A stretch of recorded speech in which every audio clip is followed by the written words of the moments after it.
What's up guys, Russell from Kap Industries here. This is just a very short video about how to install a Kap Industries fire extinguisher mount into an Audi SQ5. As you can see here, it's all fully installed. The tools required to install the bracket is an M10 triple square. This tool, it's a specialty tool, you can get it from different areas, but M10 triple square. That is so that you can remove these seat bolts here. You can see the shape of those. And you'll also need two 8mm spanners. But as you can see, we've already installed it here on this Audi SQ5. What it does need, you need to trim this little plastic cover here.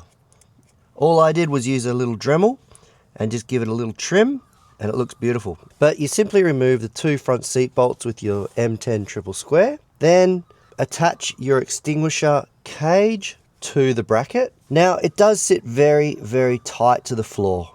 So after you install the cage, you just sort of bend the cage up a little bit, just roll it around. It's a wire cage, so it can be rolled around in your hands. Then install the bracket into place and tighten up the bolts. After you've done it all, then you slip the extinguisher into its cage. And it looks really good. As you can see, full seat movement is retained and it looks really nice in the Audi SQ5. So please feel free to grab one from the link below.